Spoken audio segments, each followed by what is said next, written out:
KGF ನಗರದಲ್ಲಿ expiry ವಸ್ತುಗಳ ರೀಪ್ಯಾಕಿಂಗ್ ಜಾಲ ಪತ್ತೆ, ಗೋಡನ್ ಸೀಸ್.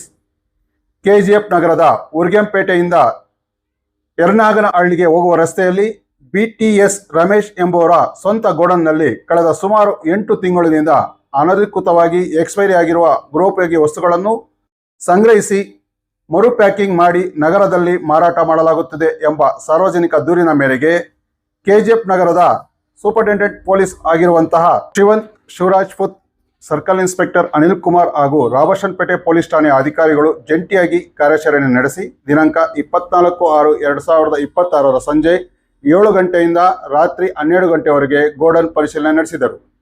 ತನಿಖೆ ವೇಳೆ ಮೊಹಮ್ಮದ್ ಯೂಸಫ್ ಎಂಬ ವ್ಯಕ್ತಿಯು ಬೆಂಗಳೂರು ನಗರದಿಂದ ಕ್ಯಾಂಟರ್ ವಾಹನಗಳ ಮೂಲಕ ದಿನಸಿ ಸಾಮಗ್ರಿಗಳು, ಮನೆ ಬಳಕೆ ವಸ್ತುಗಳು, ಸೌಂದರ್ಯವರ್ಧಕ ವಸ್ತುಗಳು ಸೇರಿದಂತೆ ವಿವಿಧ ಗೃಹೋಪಯೋಗಿ ವಸ್ತುಗಳನ್ನು ತಂದು ಅವುಗಳನ್ನು ಮರುಪ್ಯಾಕಿಂಗ್ ಮಾಡಿ ಕೆಜಿಎಫ್ ನಗರ ಮತ್ತು ಸುತ್ತಮುತ್ತಲಿನ ಪ್ರದೇಶಗಳಲ್ಲಿ ಮಾರಾಟ ಮಾಡುತ್ತಿರುವುದು ಬೆಳಕಿಗೆ ಬಂದಿದೆ ಎಂದು ತಿಳಿದು ಬಂದಿದೆ. ಈ ಸಂಬಂಧ ರಾಬರ್ಷನ್ಪೇಟೆ ಪೊಲೀಸ್ ಠಾಣೆಯಲ್ಲಿ ಅಪರಾಧ ಸಂಖ್ಯೆ 103/2026 ದಾಖಲಾಗಿದ್ದು ಗೋಡನ್ ಅನ್ನು ಸೀಸ್ ಮಾಡಿ ತನಿಖೆ ಮುಂದುವರಿಸಲಾಗಿದೆ. ಎಕ್ಸ್ಪೈರಿ ಆಗಿರುವ ವಸ್ತುಗಳನ್ನು ಮರುಪ್ಯಾಕಿಂಗ್ ಮಾಡಿ ನಗರದ ಯಾವ ಯಾವ ಅಂಗಡಿಗಳಿಗೆ ಸರಬರಾಜು ಮಾಡಲಾಗಿದೆ ಎಂಬ ಕುರಿತು ಪೊಲೀಸರು ಮಾಹಿತಿ ಸಂಗ್ರಹಿಸುತ್ತಿದ್ದು, ಶೀಘ್ರದಲ್ಲೇ ಹೆಚ್ಚಿನ ವಿವರಗಳನ್ನು ಸಾರ್ವಜನಿಕರಿಗೆ ಬಿಡುಗಡೆ ಮಾಡುವ ಸಾಧ್ಯತೆ ಇದೆ.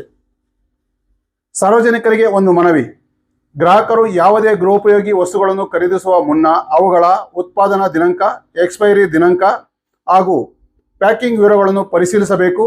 ಸಾಮಾನ್ಯವಾಗಿ ಕಡಿಮೆ ಬೆಲೆಗೆ ಮಾರಾಟವಾಗುತ್ತಿರುವ ವಸ್ತುಗಳನ್ನು ಖರೀದಿಸುವಾಗ ಹೆಚ್ಚಿನ ಎಚ್ಚರಿಕೆ ವಹಿಸಬೇಕು. ಅನುಮಾನಾಸ್ಪದ ವಸ್ತುಗಳು ಕಂಡುಬಂದಲ್ಲಿ ತಕ್ಷಣ ಸಮೀಪದ ಪೊಲೀಸ್ ಠಾಣೆ ಅಥವಾ ಆಹಾರ ಮತ್ತು ನಾಗರಿಕ ಸರಬರಾಜು ಇಲಾಖೆಗೆ ಮಾಹಿತಿ ನೀಡುವಂತೆ ಅಧಿಕಾರಿಗಳು ಮನವಿ ಮಾಡಿದ್ದಾರೆ.